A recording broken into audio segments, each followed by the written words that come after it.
Hello dear friends, welcome to exam Guruji. आज हम next जो है हैंड रिटन्स का पार्ट डिस्कस करने वाले हैं। जिसने चैनल को अभी तक सब्सक्राइब नहीं किया है वो कर लीजिए और साथ में बेल आइकन को प्रेस कर लीजिए। तो देखिए, सबसे पहले जो हमारे पास में फर्स्ट क्वेश्चन पूछा गया है वो है ग्रेविटी डैम के ऊपर। भाई, ग्रेविटी डैम से आपको पता है कि बहुत सारे क्वेश्चन पूछे जाते हैं। तो ग्रेविटी डैम का जो फैक्टर ऑफ सेफ्टी होता है वो 2 से 3 होता है। कई जगह आपको सिंपली 2 भी देखने को मिलेगा।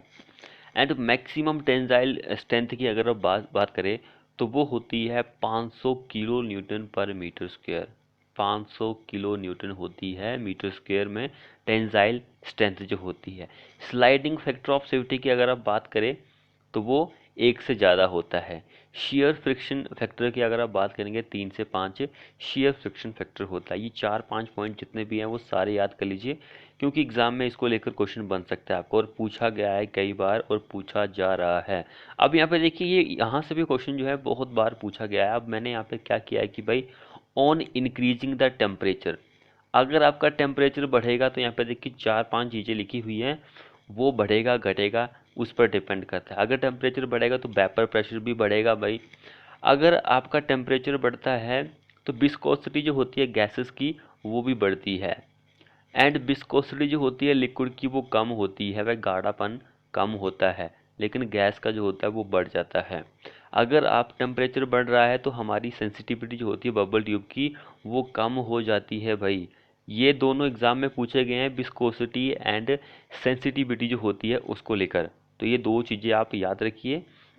बाकी टेम्परेचर बढ़ेगा तो वाटर का सरफेस टेंशन भी कम होता है, सरफेस टेंशन भी कम होगा।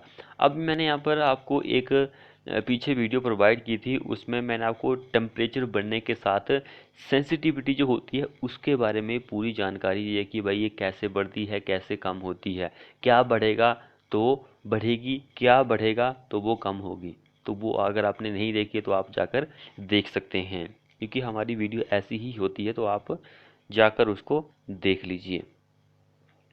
अब यहाँ पे देखिए हमारे पास कुछ साइन दिए गए हैं कि भाई कौन सा साइन है। कई बार एग्जाम में क्या होता है कि उसकी शेप भी पूछी जाती है, तो शेप के बारे में भी मैंने आपको बहुत सारी वीडियो प्रोवाइड की है। आप हमारे चैनल को पूरी तरह से देखेंगे तो वहाँ पर आपको मिल जाएगा। एचपी का जो निचोड़ वाला पार्ट है उसको देख लीजिए, क्योंकि वहाँ पर हमने आपको हैंड के हाथों से लिखे हुए तो नहीं, लेकिन पूरी पीडीएफ फाइल के रूप में वहाँ पे आपको प्रोवाइड किया हुआ है। तो देखिए, रेगुलेटरी साइन और मैंडेटरी साइन एक ही है भाई। रेगुलेटरी साइन को आप मैंडेटरी साइन भी बोल सकते हैं। तो इसके अंदर अंदर कौन कौन से आता है, स्टॉप साइन भी रेगुलेटरी साइन आता है, गिव अवे साइन भी होता है, प्रोहिबिटरी साइन भी आता है, नो पार्किंग साइन भी, no stopping, speed limit sign होता है, व्हीकल कंट्रोल साइन जो होता है वो भी रेगुलेटरी में आता है, रिस्ट्रिक्शन साइन जो होता है वो भी आता है, and compulsory direction control sign, ये सारे जो होते हैं वो किस में आता है, मैंडेटरी यानी कि रेगुलेटरी साइन की कैटेगरी में आते हैं। जिसने अभी तक हमारे चैनल को सब्सक्राइब नहीं किया है वो कर लीजिए भाई, क्योंकि आपको ऐसी वीडियो जो है किसी और चैनल पर देखने को नहीं मिलेगी, जो आपको ऐसे डिटेल में आंसर प्रोवाइड कर रहे हैं। अब यहाँ पे देखिए वार्निंग और काउशनरी साइन, यानी कि वार्निंग साइन जो होता है उसका एक और नाम है वो है काउशनरी साइन। बेंड्स हो गया, डिप हो गया, रोड जंक्शन हो गया, school, level crossing, narrow bridge, U turn, cross road, ये सारी क्या आती हैं, काउशनरी या फिर वार्निंग साइन में ही आते हैं। तो याद कर लीजिए, बहुत ज़्यादा इंपॉर्टेंट है। अब यहाँ पे देखिए कोएफिशिएंट ऑफ यूनिफॉर्मिटी। अब सी यू यूनिफॉर्मली ग्रेडेड सॉइल के लिए कितना होता है, 1 से 5 होता है। पुअरली ग्रेडेड सॉइल के लिए 5 से 15 होता है। वेल ग्रेडेड के लिए 15 से ज़्यादा होता है। एंड कोएफिशिएंट ऑफ कॉन्ट्रैक्शन देखिए, पुअरली यहाँ पे poor poor graded soil less than 1, यहाँ पर 5 से 15। सीसी वेल ग्रेडेड के लिए, वेल ग्रेडेड के लिए 15 से ज़्यादा, यहाँ पर 1 से 3। तो ये चीज़ आप अपने दिमाग में रखिए भाई, सीसी और सी यू में फ़र्क होता है। ये देखिए, C U coefficient of uniformity, C C coefficient of contraction. For soil sand के लिए 6 से ज़्यादा होता है, ग्रेवल के लिए 4 से ज़्यादा होता है। तो ये दोनों भी एग्ज़ाम में पूछे गए हैं।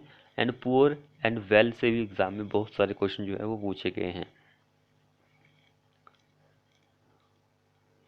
अगला क्वेश्चन देखिए, सीआरओ का सेटअप जो है वो 1930 में हुआ था, आईआरसी 1934 में, सीआरआरआई जो है 51 में, एंड 1960 में बॉर्डर रोड डेवलपमेंट बोर्ड जो है उसकी स्थापना हुई थी।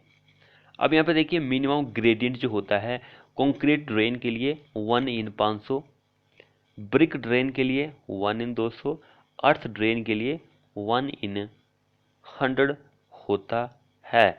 ये पॉइंट इंपॉर्टेंट है।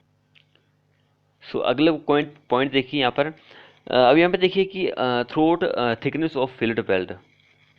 थ्रोट थिकनेस जो होती है यहाँ पे इसकी डेफिनेशन लिखी हुई है, क्या होता है ये आप पढ़ लीजिए। Throat thickness is equal to K into size of weld, K into size of weld. अब यहाँ पे के की वैल्यू को पता होनी चाहिए, क्योंकि के की वैल्यू से एग्जाम में बहुत सारे क्वेश्चन जो है पूछे जाते हैं। तो अगर आपका एंगल जो होता है फ्यूजन फेज के बिटवीन, फ्यूजन फेज जो होता है उसके बिटवीन में वो इतना रहेगा, तो के की वैल्यू ये हमारे 800 आईएस कोड ने स्पेसिफाई की गई है कि भाई फ्यूजन फेज का एंगल इतना होगा तो इतनी के की वैल्यू होगी। तो थ्रोट थिकनेस को फाइंड आउट करने के लिए वो के की वैल्यू बहुत ज़्यादा ज़रूरी होती है। तो अगर आपको यहाँ से न्यूमेरिकल पूछा जाएगा तो आपको इसकी वैल्यू पता होनी ज़रूरी है। एग्ज़ाम में सिंपल ये क्वेश्चन पूछा जाता है कि भाई अगर आपका एंगल बिटवीन फ्यूजन फेज का 113 से लेकर 120 है तो फ्यूजन फेज की के की वैल्यू कितनी होगी, तो ये आपको पता होना चाहिए। तो देखिए 60 से 90, 7, 91 से 100, 65, देखिए ये सारी वैल्यू आप याद रखिए, पॉइंट 50 तक है। तो ये चीज़ आप याद कर लीजिए।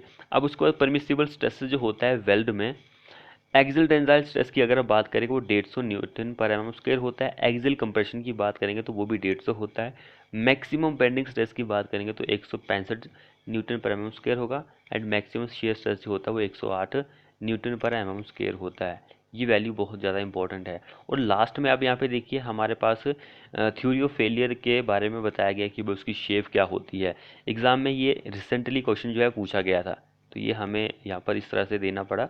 तो हैंड रिटन जल्दी जल्दी में बना नहीं सके इसके बारे में। अब देखिए यहाँ पे ब्रिटल मटेरियल के लिए, डक्टाइल मटेरियल के लिए, तो थ्योरी ऑफ फेलियर में यहाँ पे देखिए मैक्सिमम प्रिंसिपल स्ट्रेस थ्योरी ये किससे रिलेट करती है, ब्रिटल मटेरियल के लिए होती है। तो ये किसकी थ्योरी है, रैनकाइंड्स की थ्योरी है। इसकी शेप क्या होती है, स्क्वायर शेप होती है। उसके बाद मैक्सिमम प्रिंसिपल स्ट्रेन थ्योरी, ये किसकी है, सेंट बेनेंट्स थ्योरी है। ये रोम्बस की शेप का होता है। And total strain energy theory जो होती है वो हेग्स थ्योरी है। एंड लाइब्स इसकी शेप होती है। तो ये तीन जो थ्योरी दी गई है ये ब्रिटल मटेरियल के लिए एप्लीकेबल होती है। अब डक्टाइल मटेरियल के लिए जो एप्लीकेबल होती है वो दो ही होती है। जैसे कि मैक्सिमम शियर स्ट्रेस थ्योरी जो होती है वो गेस्ट एंड ट्रेस्का थ्योरी है, तो इसकी जो शेप होती है वो हेक्सागोनल होती है।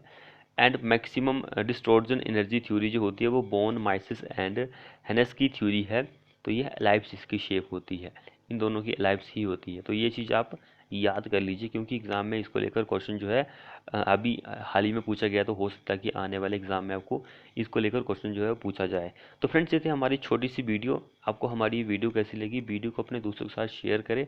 अगर आपने हमारे चैनल को अभी तक सब्सक्राइब नहीं किया तो कर लीजिए और साथ में बेल आइकन को प्रेस कर लीजिए। मिलते हैं नेक्स्ट वीडियो में।